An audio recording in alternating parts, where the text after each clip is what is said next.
भारत सरकार एक अध्यादेश लाई है कि ऑर्डिनेंस फैक्ट्री के कर्मचारी हड़ताल पे जाएंगे तो 1 साल की जेल होगी और हड़ताल में आर्थिक मदद करेंगे, चंदा वगैरह देंगे तो 2 साल की जेल होगी। ऑर्डिनेंस फैक्ट्री के कर्मचारियों ने इस अध्यादेश के खिलाफ 8 जुलाई को काला दिवस मनाया है। कानपुर, पुणे, कोलकाता, औडी, नालंदा, शिमला, चेन्नई, नागपुर, कटनी और कपूरथला सहित देश भर में 41 जगहों पर मौजूद ऑर्डिनेंस फैक्ट्री बोर्ड के कर्मचारियों ने गुरुवार को काले बैज लगाकर सरकार के खिलाफ नारे लगाए, अध्यादेश को काला कानून बताया, निगमीकरण के खिलाफ आवाज उठाई। रेलवे से लेकर केंद्रीय कर्मचारियों के संगठनों ने भी इनके समर्थन में प्रदर्शन किए। भारतीय रेलवे मजदूर संघ के आह्वान पर पूर्वोत्तर रेलवे श्रमिक संघ के तत्वावधान में आज 1 दिवसीय काला दिवस मनाने का निर्णय लिया गया।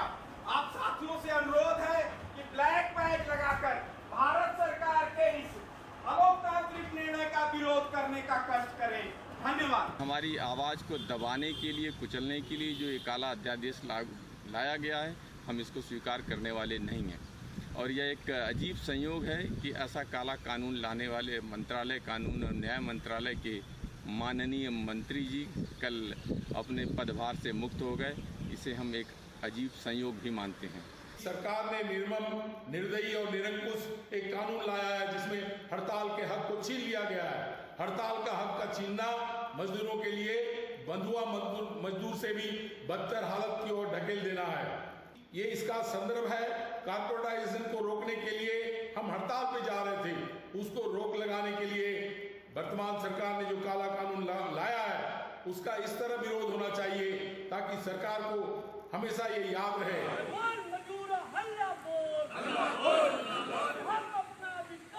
ऑर्डिनेंस फैक्ट्री बोर्ड के कर्मचारियों के गुस्से की बड़ी वजह है 30 जून को लाया गया आवश्यक रक्षा सेवाएं अध्यादेश 2021। इस अध्यादेश की वजह से कर्मचारी हड़ताल नहीं कर सकते हैं। हड़ताल करने पर 1 साल की सजा और 10,000 का जुर्माना हो सकता है।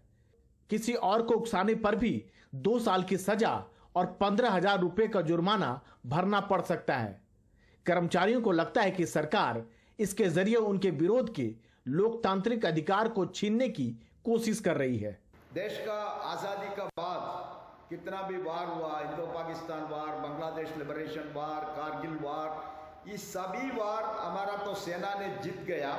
ये ऑर्डिनेंस फैक्ट्रीज का माल को यूज करके उस ऑर्गेनाइजेशन को इस सरकार निगमीकरण का नाम पर, कॉर्पोरेटाइजेशन का नाम पर 7 टुकड़ा कर दिया। पुराना कितना भी रक्षा मंत्री लोग था, उन सब का आश्वासन का खिलाफ में हमारा तो 4 लाख डिफेंस कर्मचारी का उनका व्यूज का खिलाफ में इस सरकार ने निर्णय ले लिया। सरकार का उद्देश्य है इसको कॉर्पोरेटाइज करके जल्दी से जल्दी इसको प्राइवेटाइज भी कर सकता है, इसको बंद भी कर सकता है। ये देश का सुरक्षा के लिए ठीक नहीं है। और हमारा तो 76,000 कर्मचारी है, उनका भविष्य भी बहुत बड़ा गंभीर सवाल में है। कर्मचारी पहले से ही ऑर्डिनेंस फैक्ट्री बोर्ड के निगमीकरण के फैसले के खिलाफ हैं।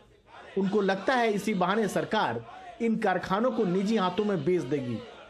सरकार के फैसले के खिलाफ कर्मचारियों का संयुक्त संघर्ष समिति देश के सभी राज्यों के मुख्यमंत्री, राजनीतिक दलों के अध्यक्षों और रक्षा मामलों के संसदीय समिति के सदस्यों को भी चिट्ठी लिखेगा। प्रधानमंत्री जी जब गुजरात के मुख्यमंत्री थे, यही प्रधानमंत्री महोदय बताते थे कि PSUs का जन्म खत्म करने के लिए होता है, आत्महत्या के लिए होता है।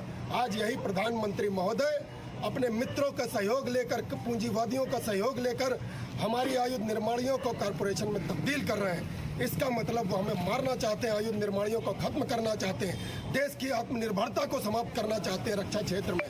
ये बहुत ही खराब, इसकी जितनी निंदा की जाए। और हम रक्षा कर्मचारी किसी भी हद तक अपनी निर्माणियों को, अपनी माँ को बचाने के लिए जाएंगे, जिसकी पूरी जिम्मेदारी देश की सरकार की होगी।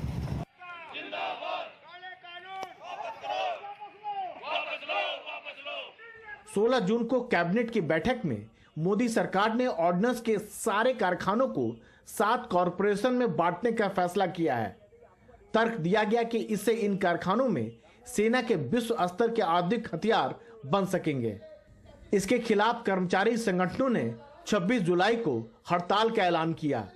कर्मचारी संगठन 8 जुलाई को हड़ताल का नोटिस दे पाते, उससे पहले सरकार ने 30 जून को अध्यादेश लाकर हड़ताल को ही गैर कानूनी घोषित करवा दिया।